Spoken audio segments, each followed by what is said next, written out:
Listen, अब तक हमने प्रॉपर्टीज़ या मैकेनिकल प्रॉपर्टीज़ ऑफ सॉलिड्स वाले चैप्टर में किन किन बारे में पढ़ लिए बेटे? स्ट्रेस के बारे में, स्ट्रेन के बारे में, स्ट्रेस और स्ट्रेन के टाइप्स, फिर आपका हुक्स लॉ, वहीं से हमने स्ट्रेस बाय स्ट्रेन के रेशो का एक कांस्टेंट बोला और उस कांस्टेंट को कहा मॉडुलस ऑफ इलास्टिसिटी। फिर स्ट्रेस और स्ट्रेन कर्व भी पढ़ा हमने, जहाँ से हमने डक्टाइल मटेरियल्स और ब्रिटल मटेरियल्स के बारे में जानकारी ली। और अगर वो जो ग्राफ है उसमें यील्ड पॉइंट क्रॉस करने के बाद ब्रेकिंग पॉइंट तक अगर ग्राफ काफ़ी बड़ा बनता है, इसका मतलब प्लास्टिक रेंज ज़्यादा है, और प्लास्टिक रेंज ज़्यादा होने का मतलब है ज़्यादा डक्टाइल मटेरियल है या ज़्यादा इलास्टिक मटेरियल है।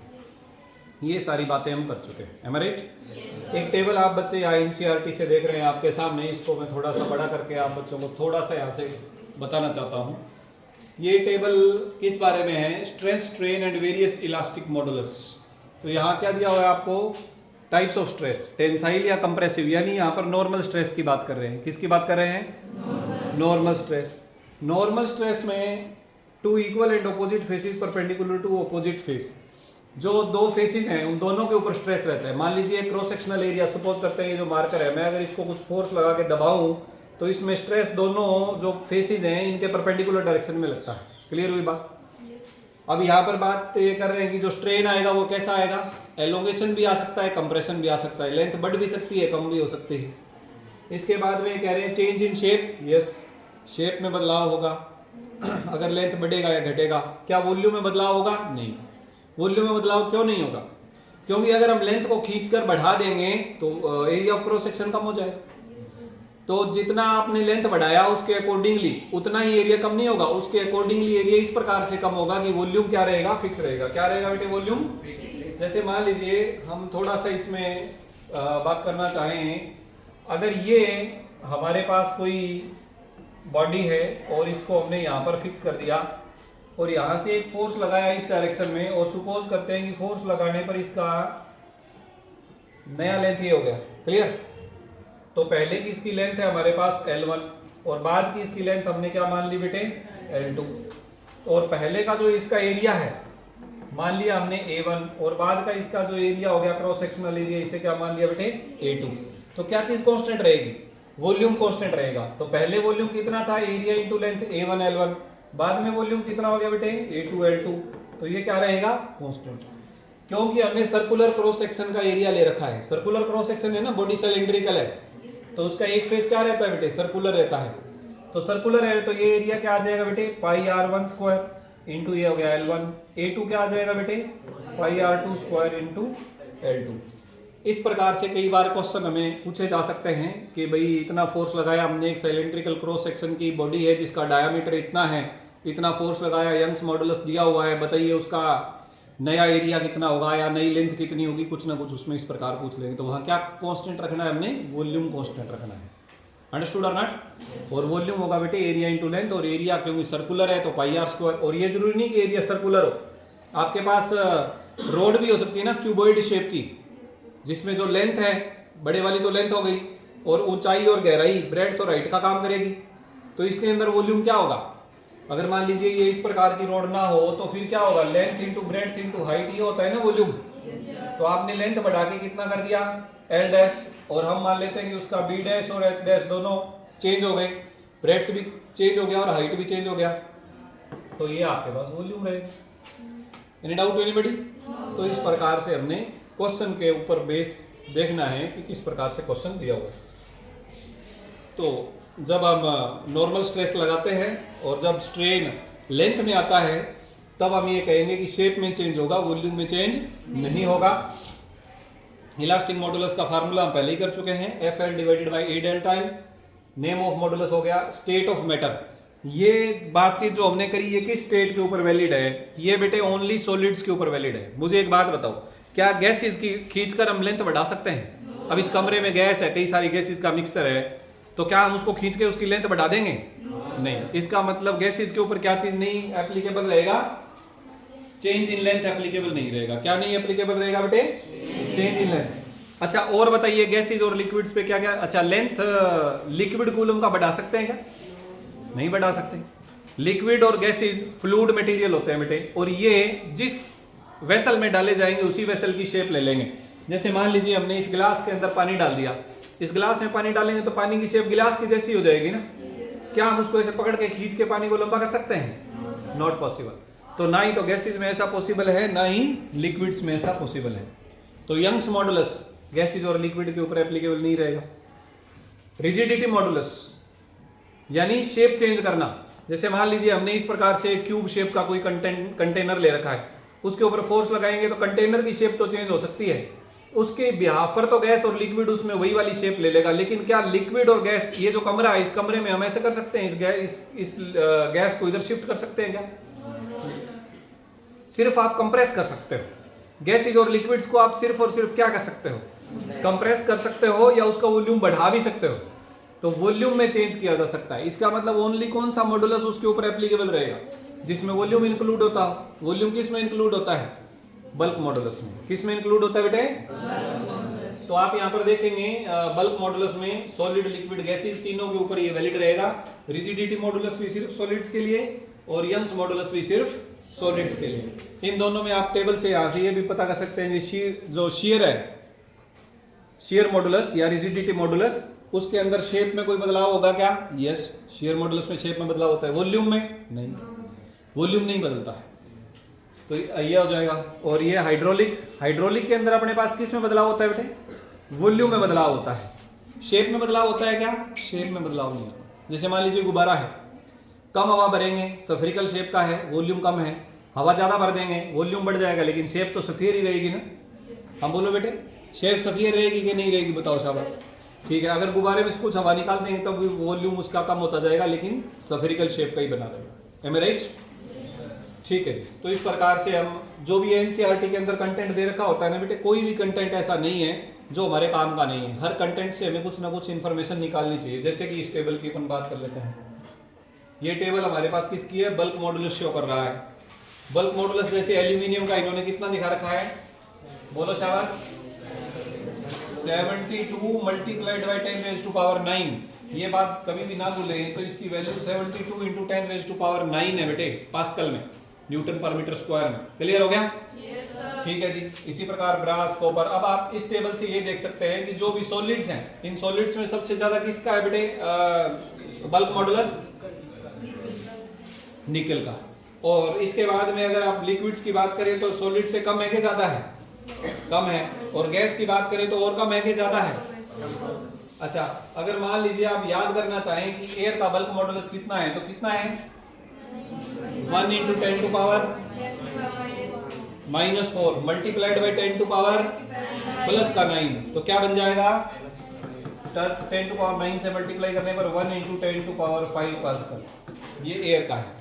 तो सबसे ज्यादा बल्क मॉडुलस किसका होता है बेटे? सॉलिड्स का बल्क मॉडुलस सबसे ज्यादा, लिक्विड का बल्क मॉडुलस उससे थोड़ा कम, और गैसेज का बल्क मॉडुलस सबसे कम। ये भी आपको पता होना चाहिए। बोलो बेटे, यहाँ पर कोई दिक्कत है? No sir. Confirm? Yes sir. ठीक है, तो ये बात हो गई। अब हम थोड़ा और आगे चलते हैं। तीनों टाइप के मॉडुलस की बात करी हमने। किसकी बात करी? तीनों टाइप के मॉडुलस की। थोड़ी सी बात पॉइजन्स रेशो की करते हैं, फिर हम एक कुछ फार्मूलों का कॉम्बिनेशन देखेंगे। पॉइजन्स रेशो क्या है वो ध्यान से समझिए। देखो बेटे, अभी अभी हमने एक डायग्राम बनाया था। उस डायग्राम में हमने एक रोड लिया और उस रोड का एक एंड मान लीजिए हमने फिक्स कर दिया और दूसरे एंड पर एक फोर्स लगाया, जिसकी वजह से इस रोड की लेंथ बढ़ गई और एरिया ऑफ क्रॉस सेक्शन क्या हो गया? कम हो गया। हाँ या ना बोलो? तो इस डायरेक्शन में ये जो चेंज आ रहा है ना बेटे, ये हमारे पास है लॉन्गिट्यूडिनल स्ट्रेन। ये वाला चेंज क्या हो बेटे? Longitudinal strain. इसकी लेंथ में मान लेते हैं कि डेल्टा एल चेंज आया, तो लॉन्गिट्यूडिनल स्ट्रेन हो गया बेटे delta L by L. Delta L by. अब बताओ मुझे, इसका क्रॉस सेक्शनल एरिया कम हो रहा है कि नहीं हो रहा है? यस। तो मान लीजिए कि यहां से लेकर यहां तक प्लस यहां से लेकर यहां तक, दोनों तरफ से टोटल कर लिया आपने एरिया का। या फिर आप यूं कर सकते हैं कि pi into R square minus R square, पहले वाला पाई आर स्क्वायर माइनस बाद वाला पाई आर स्क्वायर। तो एरिया में बदलाव जितना हो गया वो आ गया। ठीक है जी। अच्छा, इसकी वजह से हम क्या कैलकुलेट कर लेंगे? चेंज इन डायमीटर कैलकुलेट कर लेंगे। क्या कैलकुलेट कर लेंगे बेटे? Change in diameter. तो डायमीटर में जो चेंज आएगा वो आपके पास क्या आ गया? Lateral strain. वो क्या आ गया बेटे? Lateral strain. लेटरल स्ट्रेन किसे कहते हैं हम? जो परपेंडिकुलर डायरेक्शन में चेंज आया, जो परपेंडिकुलर डायरेक्शन में चेंज आया, तो इसे हम लिख देंगे -d/d। कोई दिक्कत? क्यों? क्योंकि ये कम हो रहा है। और ये जो हमारे पास रेशियो है, Poisson's ratio lateral strain divided by longitudinal strain के रेशियो को बोलते हैं बेटे, lateral strain by longitudinal strain. तो यहां से सिग्मा बराबर क्या आ जाएगा बेटे, -ΔD/d डिवाइडेड बाय ΔL/L। इस रेशियो को क्या बोलते हैं, पॉइजन्स रेशियो। बोलो कोई दिक्कत किसी बच्चे को? पॉइजन्स रेशियो समझ आया है कि नहीं आया है? मुझे एक बात बताओ, अगर हम एक रोड को खींचेंगे तो क्या उसकी सिर्फ लेंथ बढ़ेगी कि उसमें कोई और भी बदलाव आएगा? क्या बदलाव आएगा? और क्रॉस सेक्शनल एरिया क्या हो जाएगा बेटे, कम। लेंथ में बदलाव मान लो एक्स एक्सिस के अलोंग आ रहा है, तो क्रॉस सेक्शनल एरिया में बदलाव सपोज करो वाई और जेड में आ रहा है, इधर वाई में भी आएगा, इधर जेड में भी आएगा। तो ये जो चेंज आ रहा है ये लेटरल स्ट्रेन हो गया। पर लॉन्गिट्यूडिनल के परपेंडिकुलर डायरेक्शन के चेंज को लेटरल स्ट्रेन कहेंगे। क्लियर होगी बात? तो लेटरल स्ट्रेन को जब आप लॉन्गिट्यूडिनल स्ट्रेन से डिवाइड कर देते हैं तो इस रेशियो को पॉइजन्स रेशियो कहते हैं। क्या कहते हैं बेटे? पॉइजन्स रेशियो कहते हैं। कोई डाउट किसी बच्चे को?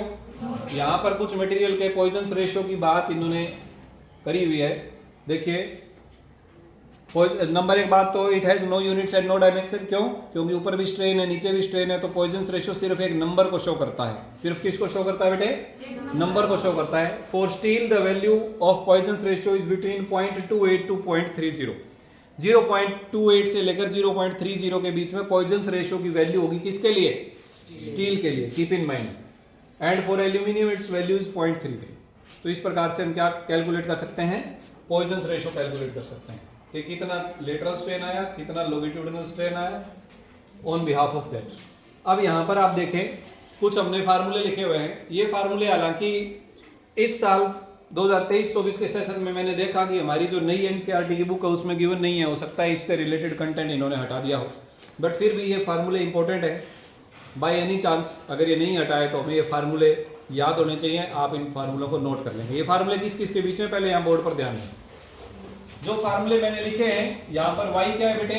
Young's modulus. y क्या है? Young's modulus. b क्या है? Bulk modulus. g क्या है? Rigidity modulus. g क्या है बेटे? Rigidity modulus. और सिग्मा क्या है? Poisson's ratio. सिग्मा क्या है? Poisson's ratio. इन चारों में कुछ इंपॉर्टेंट फार्मूले हैं। ये फार्मूले यहाँ पर लिखे हुए हैं। पहला formula y is equal to 3b multiplied by 1 minus 2 sigma, जहां पर मीनिंग आपको बता दिया y, b और सिग्मा क्या है, Young's modulus, bulk modulus and Poisson's ratio. y is equal to 2g plus 1 sigma, 1 plus sigma, 2g into 1 plus sigma. अब इसमें ये रिलेशन किस किस के बीच में है? Young's modulus, rigidity modulus and Poisson's ratio. पहले वाले में रिजिडिटी मॉडुलस नहीं था, बल्क मॉडुलस था। क्लियर? तीसरा y is equal to 9bg divided by 3b plus g। तो ये किस किस के बीच में हो गया बेटे? Bulk modulus, rigidity modulus and Young's modulus, यानी तीनों मॉडुलस में रेशो। ये कई बार हमें अलग से भी पता होना चाहिए कि what is the relation between all 3 types of modulus. तो y इज इक्वल टू क्या है बेटे? 9bg divided by 3b plus g। Fourth formula है हमारा पॉइजन्स रेशियो b और g के बीच में। तो sigma is equal to 3b minus 2g divided by 6b plus 2g। ये चार फार्मूले याद कर लेंगे सारे बच्चे? सभी बच्चे इन फार्मूलों को अपनी कॉपी पर नोट करें और उसके बाद अपने नोट्स के अंदर इसे लर्निंग के पर्पज से जरूर लिखें। और ये आपको याद रहने चाहिए कॉम्पिटिटिव लेवल में, these are important formulas from this chapter. हाँ जी बेटे, अब हमारा ये जो चैप्टर है लगभग अपने एंडिंग पर है। लास्ट में हम बात कर रहे हैं applications of elastic behaviour of materials. जो मटेरियल्स की इलास्टिसिटी के बारे में हमने जानकारी ली, वो जानकारी हमारे क्या काम आ सकती है, उसका एप्लीकेशन क्या है, उसका यूज़ क्या है। एक दिन पहले भी हमने इस बारे में बात करी। जब भी हम कोई भी बिल्डिंग बनाते हैं या उसकी छत लगाते हैं, रूफ टॉप लगाते हैं उसका, तब हम उसके अंदर सरिया या गर्डर्स इस प्रकार के मटेरियल का इस्तेमाल करते हैं। गर्डर देखी होगी, अपने देसी लैंग्वेज में बोलते हैं गार्डर, सुना है? Actually that is girder. लोहे की बनी हुई जनरली हम यूज़ करते हैं। अब वो जो गर्डर है बेटे, वो अपनी शेप की वजह से यूज होती है। गर्डर में आपने देखा आई शेप होती है। कैसी शेप होती है बेटे? इस प्रकार की शेप होती है ना। इसमें क्या है, हमारे पास एक पर्टिकुलर आपने कुछ लेंथ लगाया, कुछ इसका ब्रेड्थ है और कुछ इसकी डेप्थ है। आई शेप जो है वो ज़्यादा बेटर इलास्टिक मटेरियल कंसीडर कर सकते हैं अपन। यानी इसके अंदर बेंडिंग कम आएगी। इसके अंदर बेंडिंग क्या आएगी बेटे? कम। इसकी जगह अगर आपने सीधा ही एक रोड लगा दिया तो वो जो रोड है उसके अंदर बेंडिंग क्या होगी? ज्यादा। जैसे हमारे पास यहाँ पर एक रोड पड़ी है, ये जो रोड है इस प्रकार की अगर अपन गटर लगा दें तो इस प्रकार की गटर क्या है बेटे? देखो जैसे मान लो कि ये मोटाई है ना इसकी और ये होगी इसकी लंबाई, इसके ऊपर अगर कोई वेट आएगा तो ये ऐसे बेंड होएगी कि नहीं होएगी? होएगी। अब मुझे एक बात बताओ, बड़ी सिंपल बात है कि ये मैं इस प्रकार से इसको बेंड करना चाहूँ, बेंड हो रही है, लेकिन अगर मैं इसको थोड़ा सा ऐसे करके अब बेंड करना चाहूँ तो होएगी क्या? नहीं होएगी ना बेंड। तो गर्डर जो है वो इस प्रकार से लगाई जाती है स्टैंडिंग ओवेशन में और आई शेप बनाती है, इसलिए उसकी जो स्ट्रेंथ है वो ज़्यादा बेटर काम करती है। दूसरा, सरफेस एरिया उसका नॉर्मली कम रहता है, सरफेस एरिया कम रहने की वजह से वो कॉस्ट इफेक्टिव भी है। क्लियर होगी बात क्या? तो गर्डर्स किस लिए लगाई जाती हैं? ज़्यादा बेटर स्ट्रेंथ देने के लिए, ताकि जो बड़े ब्रिज वगैरह बनाए जाते हैं उसके ऊपर से हैवी लोड सारा दिन ट्रेवल करता है तो उसमें सेफ रहे। दैट्स वाई गर्डर्स यूज़ करते हैं। यहाँ जो ओवर ब्रिज वगैरह बनाते हैं उसके अंदर भी हैवी गर्डर्स लगाई जाते हैं। ठीक हुई बात? तो ये इलास्टिक मटेरियल्स की नॉलेज की वजह से ही हम ये बात बता पाते हैं। दूसरा, यहाँ पर एक डायग्राम आप और देखेंगे, दो डायग्राम ए और बी। डायग्राम ए में सिलेंड्रिकल शेप का एक पिलर दे दिया हमने। मान लो हम छत लगा रहे हैं, छत अगर बहुत बड़ी है तो उसके नीचे पिलर देने पड़ते हैं हमने ना, ताकि बीच में से बेंडिंग ना आए, स्ट्रेंथ बनी रहे। तो ज़्यादातर हम घरों के अंदर सिलेंड्रिकल शेप के पिलर्स देते हैं। रीज़न क्या है? क्योंकि छत बहुत ज़्यादा बड़ी नहीं है, बड़ी है, बीच में स्ट्रेंथ देने के लिए आपने सिलेंड्रिकल शेप के पिलर दे दिए। लेकिन आपने देखा जहाँ हम ओवर ब्रिज बनाते हैं वहाँ पर कुछ इस प्रकार की शेप के पिलर्स मिलते हैं, यानी बीच में सिलेंडर है और दोनों तरफ उसके विंग्स निकाले हुए हैं उन्होंने। तो ये ज़्यादा कंपैरेटिव, इसके कंपैरेटिव ज़्यादा बेटर स्ट्रेंथ देता है। आई बात समझ में बेटे? तो इलास्टिक मटेरियल्स की जो नॉलेज है वो इंजीनियरिंग में बड़े काम आती है कि हम कोई भी मशीन पार्ट बना रहे हैं, बिल्डिंग बना रहे हैं, छत लगा रहे हैं, उसके ऊपर कितने लोड आपने देने हैं, तो इसके हिसाब से हमें मटेरियल की इलास्टिसिटी की नॉलेज होनी चाहिए। आई बात समझ में क्या? ठीक है। एक यहाँ पर एक इम्पोर्टेंट फार्मूला है। मान लीजिए कि हमने एक रोड लिया, जैसे अभी हम स्टील के रोड की बात कर रहे थे, इसमें जो बेंडिंग आ रही थी, अगर ये जो स्टील रोड है इसके ऊपर हम बीच में कुछ लोड हैंग कर दें, कुछ लोड इसमें लटका दें, तो ये नीचे की तरफ बेंड होगी ना। ये कितनी बेंड हो रही है? ये मिडिल पॉइंट इसका मान लीजिए डेल्टा नीचे आ गया। कितना नीचे आ गया बेटे? डेल्टा। तो इस डेल्टा का जब हम फार्मूला निकालते हैं तो वो फार्मूला यहाँ पर आपके पास है WL³ divided by 4 BD³/। W क्या है बेटे? वो लोड जो आपने हैंग किया है, कितना लोड लगा रखा है, यानी अगर आपको मास दे रखा है तो M गुणा में G, वो W की वैल्यू हो गई।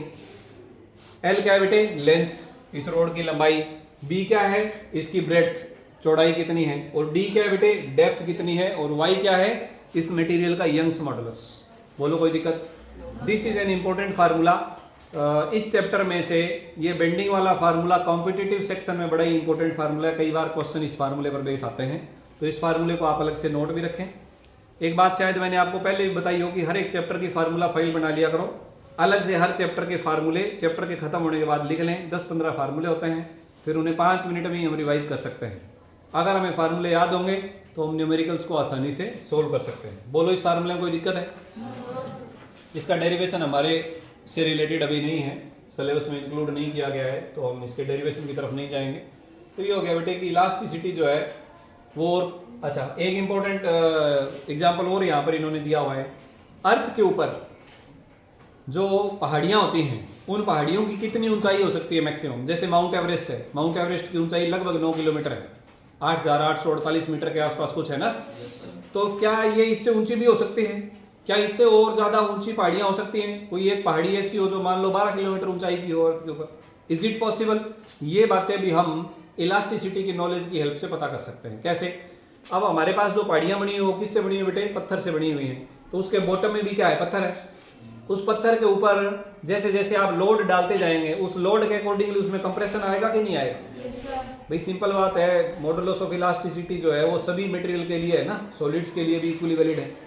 तो जब हम सॉलिड की बात करते हैं तो जो पत्थर है, पत्थर के अगर हमें मॉडुलस पता हो तो हमें ये पता कर सकते हैं कि कितना स्ट्रेस लगाएं कि वो पत्थर उसे सहन कर सके। और अगर स्ट्रेस उससे ज़्यादा बढ़ गया तो इसका मतलब पत्थर जो है वो नीचे से फ्लो कर जाएगा या नीचे से दरार खा के हट जाएगा। Is it okay?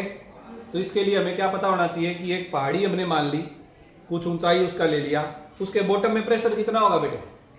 उसके बॉटम में प्रेशर होगा एच रो जी, उसकी ऊंचाई मल्टीप्लाइड बाय मटेरियल की डेंसिटी डिवाइडेड बाय जी, इतना प्रेशर सबसे नीचे वाले पॉइंट पर होगा। हाँ या ना बोलो। दूसरी बात, अगर हमें ये पता हो कि वो जिस मटेरियल से बना हुआ है, जो नीचे बॉटम में जो मटेरियल है उसका स्ट्रेंथ कितनी है, भाई वो मैक्सिमम कितना स्ट्रेस बियर कर सकता है, अगर ये पता हो और दोनों को बराबर रख दें हम, तो वहां से हाइट आ जाएगी ना। नहीं, मेरी बात समझे क्या आप? देखो यहां पर एक फार्मूला आप देख रहे हैं एच रो जी, ये वो फार्मूला है जो कि बॉटम पॉइंट के ऊपर प्रेशर को रिप्रेजेंट करेगा। बराबर क्या है 30 multiplied by 10 raise to power 7। 30 multiplied by 10 raise to power 7 ये क्या है बेटे, वो मैक्सिमम स्ट्रेस जो कि जो जिससे मटेरियल बना हुआ है, जो बॉटम में है पत्थर है, उसका मैक्सिमम स्ट्रेस है। इससे ज्यादा स्ट्रेस होगा तो that will start flowing under pressure. आई बात समझ में? तो ये जो यहाँ से एच अगर हम कैलकुलेट करें तो रो और जी इधर ले आएंगे, पत्थर की डेंसिटी की वैल्यू पुट कर देंगे तो हाइट आ जाएगी। हाइट कितनी आ गई? लगभग 10 किलोमीटर। जब इन्होंने कैलकुलेट किया तो कितनी हाइट आ गई बेटे? आप इसे कैलकुलेट करके देख लीजिएगा। डेंसिटी इधर ले आओ, जी इधर ले आओ। डेंसिटी दे रखी है आपको पत्थर की 3 गुणा में 10 की पावर 3 किलोग्राम पर metre cube. Is it okay? तो आप यहाँ से क्या कैलकुलेट कर पाएंगे? एच कैलकुलेट कर पाएंगे। तो यहाँ से हमें ये पता चलता है कि कोई भी बिल्डिंग या जिसकी डेंसिटी पत्थर के बराबर हो या पहाड़ी, उसकी ऊंचाई 10 किलोमीटर से ज़्यादा नहीं हो सकती। धरती की बात कर रहे हैं। अर्थ के ऊपर कोई भी पहाड़ी कितनी हाइट से ज़्यादा की नहीं हो सकती? 10 किलोमीटर से। इसीलिए माउंट एवरेस्ट जो है वो लगभग 9 किलोमीटर ऊंचाई की है। यानी ये मैक्सिमम स्ट्रेस से,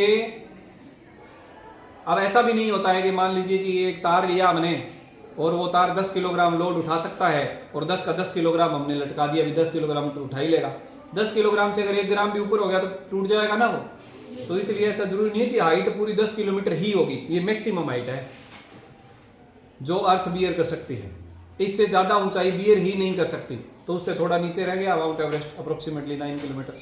अंडरस्टूड और नॉट? तो ये सब हमने कैसे कैलकुलेट किया? From the knowledge of elasticity. तो इलास्टिसिटी की नॉलेज क्या काम आती है बेटे? इंजीनियरिंग में काम आती है। कोई पहाड़ी कितनी ऊंचाई पर है इस बात बारे में पता करने में काम आती है।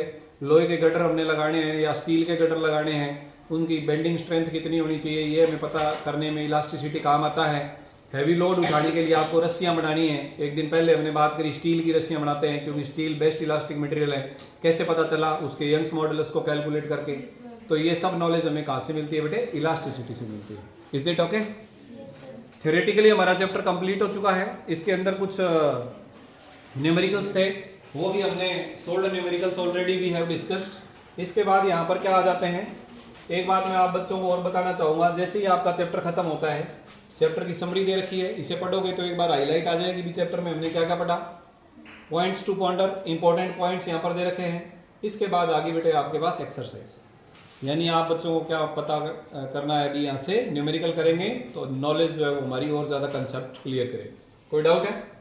अब हम क्या करेंगे, अपकमिंग क्लासेस में न्यूमेरिकल करेंगे और फिर न्यूमेरिकल्स के डाउट्स लेंगे। क्लियर? आज की क्लास में इतना ही।